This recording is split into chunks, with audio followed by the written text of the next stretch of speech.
Bonsoir, bienvenue sur Sahel TV pour le journal. Tout de suite, les titres, restez avec nous.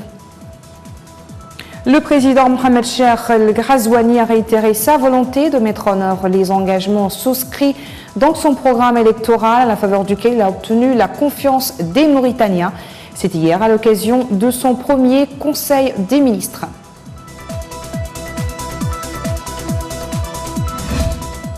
Décès de Madame Aïssata Kane, première femme ministre, un symbole de l'unité et de la fraternité, une femme connue pour son amour de la patrie, ses bonnes et excellentes relations avec les citoyens mauritaniens et l'administration.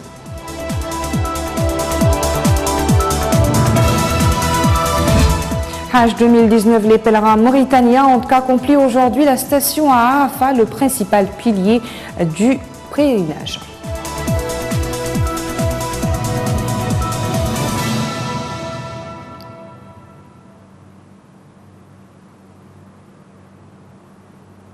Voilà pour les titres, merci de vous joindre à nous. Le Conseil des ministres s'est réuni vendredi dernier à l'occasion de son premier Conseil des ministres. Le président Mohamed Cheikh El Ghazouani a réitéré sa volonté de mettre en œuvre les engagements souscrits dans son programme électoral, à la faveur duquel il a obtenu la confiance des Mauritaniens. Il a également confirmé que le gouvernement de compétences qu'il a chargé à la mise en œuvre de ce programme ambitieux disposera des attributions et des moyens appropriés.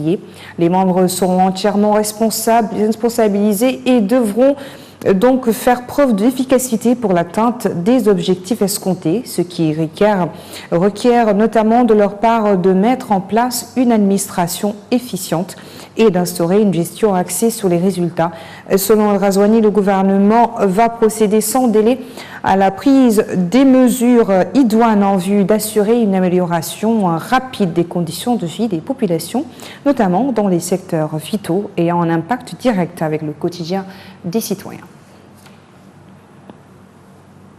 Les autorités ont voulu d'un gouvernement de compétences pour mettre en œuvre le programme électoral du président Mohamed Cheikh El Ghazouani. Pour certains Mauritaniens, la configuration régionale et socio-politique du pays a été occultée. Le point avec Cyril Sidibé. Ce sont eux les membres du premier gouvernement du magistère de Mohamed Cheikh El Ghazouani. Ils sont 28 au total, dont 5 femmes présentées comme une équipe de technocrates.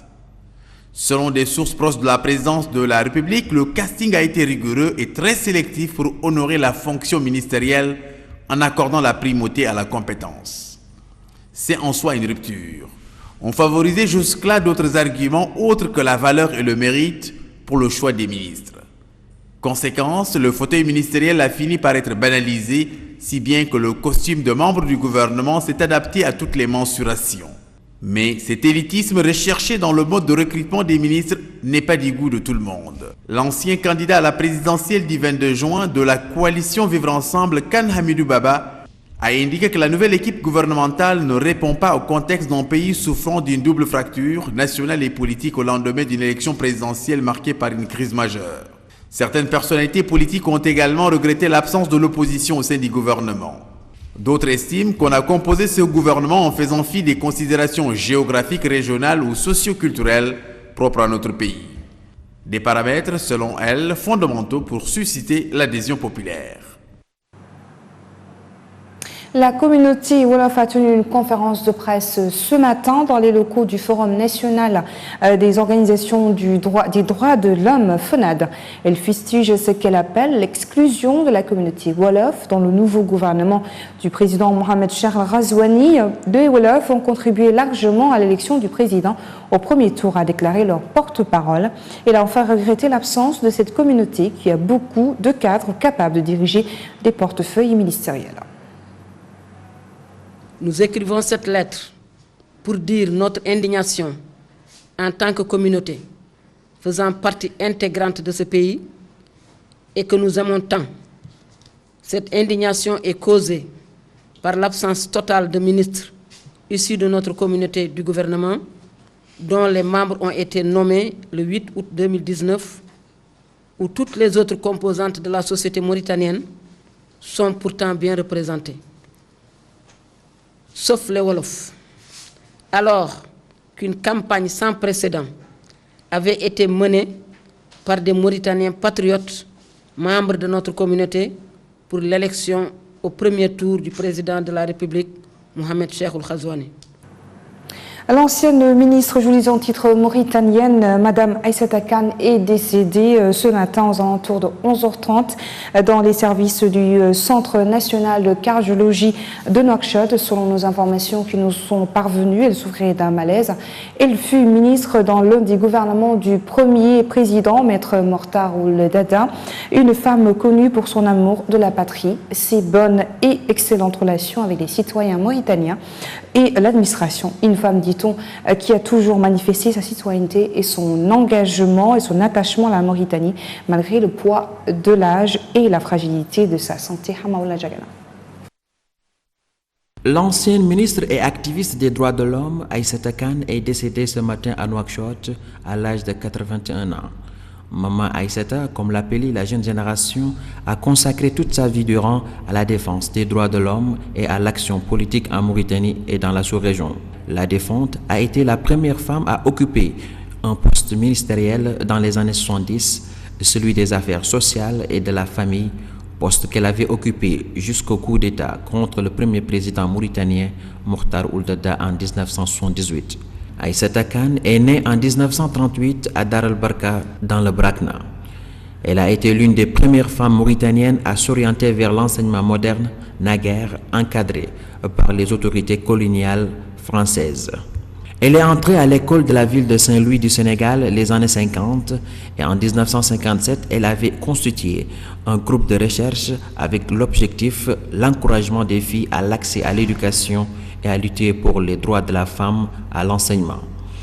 Au début des années 60, elle exerça la fonction d'enseignante et contribuera grandement à la création de l'Union nationale des femmes mauritaniennes, un rôle qu'elle élargira par la suite en participant en 1962 au premier congrès de la femme africaine. La défunte avait pris part à plusieurs conférences et congrès continentaux et internationaux, tous réservés aux droits de la femme. En 1966, la défunte, particulièrement douée, éloquente et grande oratrice, sera élue membre du conseil exécutif du Parti du peuple mauritanien avant de faire son entrée au gouvernement en 1975. Elle a été conseillère au sein des Nations Unies pour les questions de la femme et des droits de l'homme. Wa inna lillahi wa inna ilayhi raji'un. Que la paix et la miséricorde d'Allah soient sur elle. Selon les pèlerins mauritaniens ont accompli aujourd'hui le Wourouf Bil Arafa, le principal pilier du pèlerinage, parmi les autres millions de pèlerins venant de tous les coins de la planète, conformément au hadith du prophète, paix et salut sur lui, le Hajj et Arafa. Les pèlerins qui élèvent la voix pour louer Allah qui leur a accordé cette aubaine inégalée d'accomplir le 5e pilier de la sainte religion musulmane ont effectué la prière de Dhuhr, début d'après-midi, et du Asr ont suivi la prêche de l'imam au campement des pèlerins mauritaniens à Arafat. Le Hajj est l'un des 5 piliers de l'islam que tout musulman est tenu d'accomplir au moins une fois dans sa vie s'il en a les moyens. La journée d'Arafat qui correspond au 9e jour du mois Dhul Hijjah est un grand événement où les pèlerins jouissent d'un immense privilège, celui de voir leurs fautes et péchés pardonnés et d'être affranchis de l'enfer. Hamaoula Jana nous en dit plus.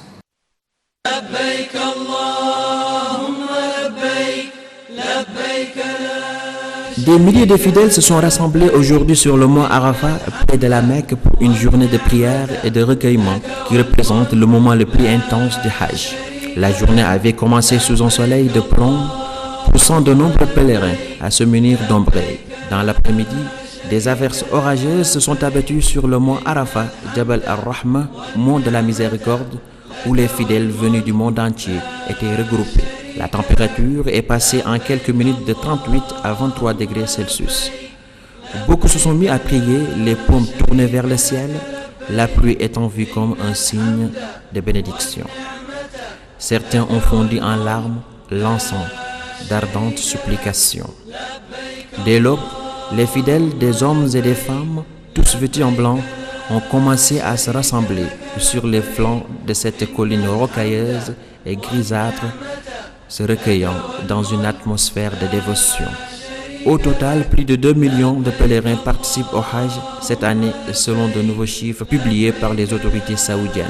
Vers midi, les fidèles ont prié sur un site aux abords du mont Arafat où le prophète sallallahu alayhi wa sallam a prononcé, selon la tradition islamique, son sermon d'adieu aux musulmans qu'il avait accompagné pour le pèlerinage au crépuscule de sa vie il y a 14 siècles. Au coucher du soleil, les fidèles commenceront à affluer vers la vallée de Muzdalifa, à quelques kilomètres de là, où ils passeront la nuit sous les étoiles. Là, ils ramasseront des petits cailloux avant de regagner Mina, où ils lapideront symboliquement 3 stèles représentant Satan.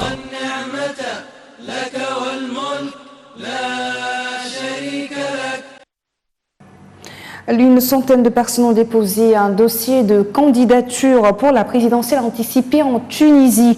L'expert a succédé à Benji Caïd Essebsi, le premier chef d'État démocratiquement élu au suffrage universel dans ce pays pionnier du printemps arabe. Le premier ministre Younes Chahed et le président par intérim du Parlement Abdel Fattah Mourou ont notamment déposé leur dossier au dernier jour des inscriptions, entourés par plusieurs dizaines de leurs partisans. Youssef Chahed a affirmé à la presse qu'il ne prévoyait pas de démissionner de son poste. Vice-président du parti islamiste Nahda, Abdel Fattah Mourou était de son côté accompagné de plusieurs responsables de cette formation, dont son chef Rached Ghannouchi. C'est lui qui remplace temporairement le président au Parlement, Mohamed Nasser, devenu chef de l'État par intérim après le décès de Benji Caïd Essebsi le 25 juillet. La Tanzanie, au moins 60 personnes ont péri et plus de 70 ont été blessées dans l'explosion samedi matin d'un camion-citerne accidenté dont elle tentait de siphonner le carburant. En périphérie de Morogoro, à près de 200 km à l'est de Dar es Salaam, le gouverneur a expliqué qu'au moment où les habitants remplissaient leurs bidons de carburant, un homme a tenté d'arracher la batterie du camion, provoquant ainsi la déflagration, ce que des témoins ont semblé corroborer. Le drame a suscité une vive émotion dans le pays. Artistes, sportifs, politiques et simples citoyens multipliant les messages de compassion aux victimes. Voilà qui met fin à ce journal. Merci à vous de nous avoir suivis. Le rappel des titres. Le président Mohamed Cheikh El Ghazouani a réitéré sa volonté de mettre en œuvre des engagements souscrits dans son programme électoral à la faveur duquel il a obtenu la confiance des Mauritaniens. C'était hier à l'occasion de son premier Conseil des ministres.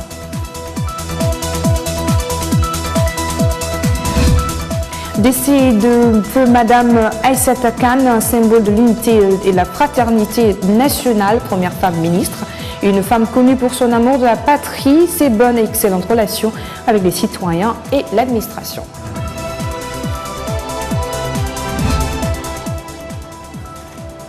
Hajj 2019, les pèlerins mauritaniens ont accompli aujourd'hui la station à Arafat, le principal pilier du pèlerinage.